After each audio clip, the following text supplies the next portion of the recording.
ಸನ್ಮಾನ್ಯ ಸಭಾಧ್ಯಕ್ಷರೇ, ನಾನು ಈ ವರ್ಷದ ಆಯವ್ಯಯದ ಅಂದಾಜುಗಳನ್ನು ಮಂಡಿಸುತ್ತಾ ಮಾನ್ಯ ಸದಸ್ಯರಿಗೆ ಸ್ವಾಗತವನ್ನು ಬಯಸುತ್ತೇನೆ.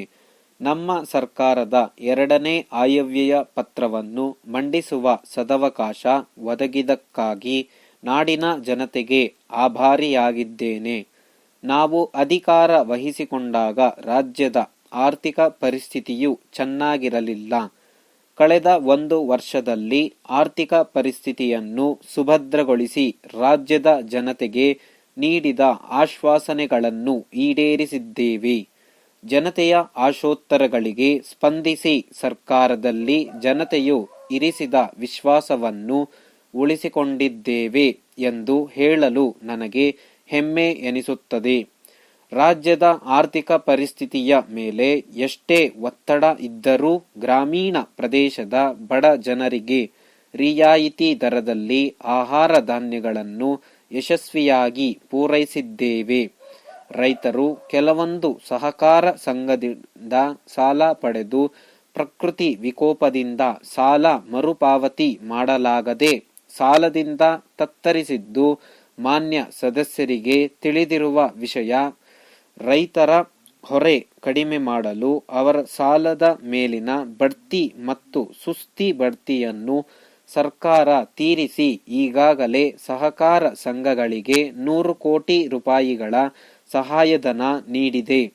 ಕಳೆದ ಬಜೆಟ್ ಭಾಷಣದಲ್ಲಿ ನಾನು ತಿಳಿಸಿದಂಥ ತಾಲೂಕು ಪಂಚಾಯತ್ ಮತ್ತು ಜಿಲ್ಲಾ ಪಂಚಾಯತ್ಗಳನ್ನು ಅರ್ಥಪೂರ್ಣವಾಗಿಸಲು ಈಗಿನ ತಾಲೂಕು ಮತ್ತು ಜಿಲ್ಲಾ ಪಂಚಾಯತ್ ಅಧ್ಯಕ್ಷರುಗಳನ್ನು ಆ ಸಂಸ್ಥೆಗಳ ಕಾರ್ಯನಿರ್ವಹಣಾ ಮುಖ್ಯಸ್ಥರನ್ನಾಗಿ ಮಾಡುವ ತಿದ್ದುಪಡಿಯನ್ನು ಪಂಚಾಯತ್ ಕಾಯ್ದೆಗೆ ತರಲಾಗಿದೆ. ಇದಲ್ಲದೆ ನಗರ ಸ್ಥಳೀಯ ಸಂಸ್ಥೆಗಳಿಗೆ ಯಶಸ್ವಿಯಾಗಿ ಚುನಾವಣೆಗಳನ್ನು ನಡೆಸಿದ್ದೇವೆ. ಈ ಮೂಲಕ ಜನತಂತ್ರ ವಿಕೇಂದ್ರೀಕರಣದ ಬಗ್ಗೆ ನಮ್ಮ ಬದ್ಧತೆಯನ್ನು ಮತ್ತೊಮ್ಮೆ ಸಾಬೀತುಪಡಿಸಿದ್ದೇವೆ. ಸರ್ಕಾರವು ಗ್ರಾಮೀಣ ವಲಯದ ಅಭಿವೃದ್ಧಿಗೆ ಮತ್ತು ಗ್ರಾಮೀಣ ಜನರ ಜೀವನ ಮಟ್ಟವನ್ನು ಉತ್ತಮಪಡಿಸಲು ಬದ್ಧವಾಗಿದೆ. ಈ ದಿಶೆಯಲ್ಲಿ ಗ್ರಾಮೀಣ ವಲಯಕ್ಕಾಗಿ ಹೆಚ್ಚು ವೆಚ್ಚ ಮಾಡುವ ನಮ್ಮ ಪ್ರಯತ್ನ ಮುಂದುವರೆದಿದೆ. ರಾಜ್ಯದ ಆರ್ಥಿಕ ಪರಿಸ್ಥಿತಿಯು ಬೆಳವಣಿಗೆಯಾಗಬೇಕಾದರೆ ಮೂಲಭೂತ ಸೌಕರ್ಯಗಳ ಅಭಿವೃದ್ಧಿ ಹೆಚ್ಚಾಗಬೇಕು. ಇವುಗಳನ್ನು ಅಭಿವೃದ್ಧಿ ಪಡಿಸುವುದಕ್ಕೋಸ್ಕರ ರಾಜ್ಯದ ಆಯ್ದ ಕ್ಷೇತ್ರಗಳಲ್ಲಿ ಸ್ವದೇಶಿ ಮತ್ತು ವಿದೇಶಿ ಬಂಡವಾಳ ಹೂಡಿಕೆಯನ್ನು ಆಕರ್ಷಿಸುವಲ್ಲಿ ನಮ್ಮ ಸರ್ಕಾರವು ಮುಂಚೂಣಿಯಲ್ಲಿದೆ. ಈಗಾಗಲೇ ಬಂಡವಾಳ ತೊಡಗಿಸುವ ಕಾರ್ಯಗಳು ಪ್ರಾರಂಭವಾಗಿದ್ದು ರಾಜ್ಯದಲ್ಲಿ ತ್ವರಿತ ಮೂಲಭೂತ ಸೌಕರ್ಯಗಳ ಅಭಿವೃದ್ಧಿಯಿಂದ ಆ ಮೂಲಕ ಕೃಷಿ ಮತ್ತು ಉದ್ದಿಮೆಗಳು ಪ್ರಗತಿ ಆಗಲಿವೆ.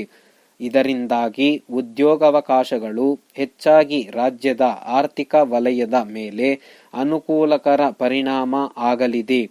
ಮಾನ್ಯ ಸದಸ್ಯರಿಗೆ ತಿಳಿದಿರುವಂತೆ ನಾವು ಅಧಿಕಾರ ವಹಿಸಿಕೊಂಡಾಗ ರಾಜ್ಯ ಸರ್ಕಾರದ ಹಣಕಾಸಿನ ಪರಿಸ್ಥಿತಿ ಚೆನ್ನಾಗಿರಲಿಲ್ಲ. ಸಂಪನ್ಮೂಲಗಳನ್ನು ಕ್ರೋಢೀಕರಿಸಲು ಆದಾಯ ಸೋರಿಕೆಯನ್ನು ತಡೆಗಟ್ಟಲು ಸರ್ಕಾರ ದಿಟ್ಟ ಕ್ರಮಗಳನ್ನು ಕೈಗೊಂಡು ಹಣಕಾಸಿನ ಉತ್ತಮ ಕಾರ್ಯನಿರ್ವಹಣೆಯನ್ನು ಮಾಡಿದರೆ ಪರಿಣಾಮವಾಗಿ ರಾಜ್ಯದ ತೆರಿಗೆ ಆದಾಯ 26% ಗಮನಾರ್ಹ ಪ್ರಮಾಣದಲ್ಲಿ ಬೆಳವಣಿಗೆಯಾಗಿದೆ. ಈ ಪ್ರಯತ್ನಗಳಿಂದಾಗಿ ಖಜಾನೆ ಬಿಲ್ಲುಗಳು ಪಾವತಿಯಲ್ಲಿ ಹಿಂದೆ ಆಗುತ್ತಿದ್ದ ವಿಳಂಬವನ್ನು ನಿವಾರಿಸಿದೆ. ಹಿಂದಿನ ಸರ್ಕಾರ ಕರ್ನಾಟಕ ವಿದ್ಯುಚ್ಛಕ್ತಿ ಮಂಡಳಿ ಮತ್ತು ಕರ್ನಾಟಕ ವಿದ್ಯುತ್ ನಿಗಮಗಳು ಮೂಲಕ ಖಾಸಗಿ ಹಣಕಾಸಿನ ಸಂಸ್ಥೆ ಮತ್ತು ವಾಣಿಜ್ಯ ಬ್ಯಾಂಕಿನಿಂದ ಪಡೆದಿದ್ದ ಸಾಲಗಳನ್ನು ಕೂಡ ಸಂಪೂರ್ಣವಾಗಿ ತೀರಿಸಿದ್ದೇವೆ. ಕಳೆದ ಕೆಲವು ವರ್ಷಗಳಿಂದ ರಾಜ್ಯ ಸರ್ಕಾರವು ನೀರಾವರಿ ಬಾಂಡ್ಗಳನ್ನು ಎತ್ತುವಳಿ ಮಾಡುವ ಬಗ್ಗೆ ಯೋಚಿಸುತ್ತಿತ್ತು. ನಮ್ಮ ಸರ್ಕಾರವು ನೀರಾವರಿ ಬಾಂಡ್ಗಳನ್ನು ಮಾರುವಲ್ಲಿ ಸಫಲವಾಗಿದೆ. ಪ್ರಸ್ತುತ ವರ್ಷ ಇದುವರೆಗೆ ಕೃಷ್ಣ ಭಾಗ್ಯ ಜಲ ನಿಗಮ ನಿಯಮಿತದ ವತಿಯಿಂದ ಮಾರುಕಟ್ಟೆಯಲ್ಲಿ ಖಾಸಗಿ ಹೂಡಿಕೆಯಲ್ಲಿ ಈಗಾಗಲೇ 180 ಕೋಟಿ ರೂಪಾಯಿಗಳನ್ನು ಎತ್ತುವಳಿ ಮಾಡಿದೆ. ಸಾರ್ವಜನಿಕರಿಂದ ಬಾಂಡ್ಗಳ ಮೂಲಕ ಹಣ ಸಂಗ್ರಹಿಸಲು ಸಾಧ್ಯದಲ್ಲಿಯೇ ಕ್ರಮ ಕೈಗೊಳ್ಳಲಾಗುವುದು. ಈ ಹಣವನ್ನು ಸಂಪೂರ್ಣವಾಗಿ ಕೃಷ್ಣಾ ಮೇಲ್ದಂಡೆ ಯೋಜನೆಯ ಕಾಮಗಾರಿಗಳಿಗೆ ಉಪಯೋಗಿಸಲಾಗುವುದು. ರಾಜ್ಯ ಹಣಕಾಸು ಆಯೋಗವು ನಗರ ಸ್ಥಳೀಯ ಸಂಸ್ಥೆಗಳಿಗೆ ಸಂಬಂಧಿಸಿದಂತೆ ರಾಜ್ಯ ಸರ್ಕಾರವು ವರ್ಗಾಯಿಸಬೇಕಾದ ಅನುದಾನವನ್ನು ನೀಡುವ ಬಗ್ಗೆ ಸರ್ಕಾರಕ್ಕೆ ವರದಿಯನ್ನು ಸಲ್ಲಿಸಿದೆ.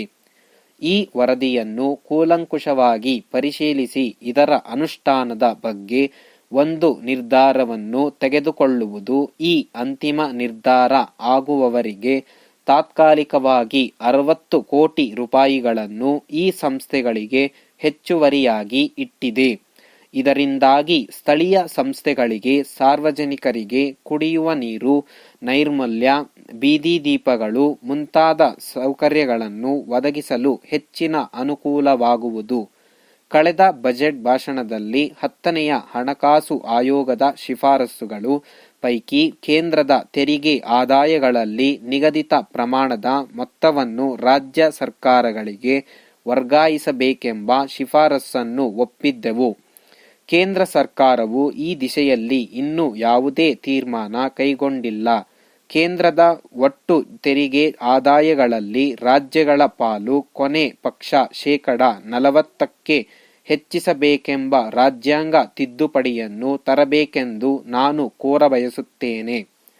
10ನೆಯ ಹಣಕಾಸು ಆಯೋಗವು ರಾಜ್ಯದ ಪರಿಸ್ಥಿತಿಯನ್ನು ಆಧರಿಸಿ ಋಣ ಪರಿಹಾರಗಳ ಯೋಜನೆಗಳನ್ನು ಎಲ್ಲ ರಾಜ್ಯಗಳಿಗೆ ಅನ್ವಯಿಸುವಂತೆ ಪ್ರಸ್ತಾಪಿಸಲಾಗಿದೆ. ರಾಜ್ಯಗಳ ಸಾಲಗಳ ಹೊರೆಯು ಕಡಿಮೆಯಾಗುವಂತೆ ಮತ್ತು ಸಂಪನ್ಮೂಲಗಳು ಕೇಂದ್ರ ಸರ್ಕಾರಕ್ಕೆ ಹೋಗದಂತೆ ಒಂದು ಸಮಗ್ರ ಯೋಜನೆಯನ್ನು ರೂಪಿಸಬೇಕೆಂದು ಇಂದು ನಾನು ಒತ್ತಾಯಿಸುತ್ತೇನೆ. ದಿನಾಂಕ 3ನೇ ಮಾರ್ಚ್ 1996ರಂದು ಸವಿತಾ ಜವಳಿ ವ್ಯಾಪಾರಿಗಳು, ಯಶವಂತಪುರ, ಬೆಂಗಳೂರು. ಇವರು ವ್ಯವಸ್ಥಾಪಕರು, ರೇಷ್ಮೆ ಭಂಡಾರ, ಸಾಗರ ರಸ್ತೆ, ತುಮಕೂರು. ಇವರಿಗೆ ಬರೆದ ಪತ್ರ. ಮಹಾಶಯರೇ, ನೀವು ಬರೆದ ಜನವರಿ 3ರ ಪತ್ರ ತಲುಪಿರುತ್ತದೆ. ತಮ್ಮ ಇಚ್ಛೆಯ ಪ್ರಕಾರ ಈ ಪತ್ರದ ಜೊತೆಯಲ್ಲಿ ನಮ್ಮಲ್ಲಿ ದೊರಕಬಹುದಾದ ವಿವಿಧ ಬಗೆಯ ರೇಷ್ಮೆ ಬಟ್ಟೆಗಳ ಬೆಲೆ ಪಟ್ಟಿಯನ್ನು ಸಂತೋಷದಿಂದ ಕಳುಹಿಸಿಕೊಡುತ್ತಿದ್ದೇವೆ. ನಮ್ಮಲ್ಲಿ ದೊರಕಬಹುದಾದ ಉತ್ತಮ ದರ್ಜೆಯ ವಿವಿಧ ಬಣ್ಣಗಳಿಂದ ಕೂಡಿದ ರೇಷ್ಮೆ ಬಟ್ಟೆಗಳ ಮತ್ತು ಸೀರೆಗಳ ವಿವರಗಳನ್ನು ನೀವು ಈ ಪಟ್ಟಿಯಿಂದ ತಿಳಿಯಬಹುದು. ಈ ಪಟ್ಟಿಯ ಜೊತೆಯಲ್ಲಿ ತಮ್ಮ ಅನುಕೂಲಕ್ಕಾಗಿ ತಾವು ನೀಡಬಹುದಾದ ಆರ್ಡರ್ ಪತ್ರದ ನಮೂನೆಯನ್ನು ಇಟ್ಟಿದ್ದೇವೆ. ಯಾವ ಒಂದು ವಸ್ತುವಿನ ದರ್ಜೆಯ ಬಗ್ಗೆ ಅದನ್ನು ಕುರಿತು ಬರೆದ ಪತ್ರದ ವಿವರಗಳಿಂದ ತಿಳಿಯುವುದು ಸರಿಯಲ್ಲ. ನಮ್ಮ ದಾಸ್ತಾನುಗಳು ಉತ್ತಮವಾದವು ಎಂಬ ಬಗ್ಗೆ ಭರವಸೆಯನ್ನು ಕೊಡುತ್ತೇವೆ. ನಮ್ಮ ಈ ಭರವಸೆಯ ಹಿಂದೆ 20 ವರ್ಷಗಳ ಅನುಭವ ಇದೆ ಎಂಬುದನ್ನು ನಾವು ನಮ್ರತೆಯಿಂದ ತಿಳಿಸಬಯಸುತ್ತೇವೆ. ಆದರೂ ಸಹ ನಮ್ಮ ಸರಕುಗಳನ್ನು ನೀವು ಒಮ್ಮೆ ಕಣ್ಣಿಂದ ನೋಡುವುದು ಒಳ್ಳೆಯದು ಎಂದು ನನ್ನ ಅನಿಸಿಕೆಯಾಗಿದೆ.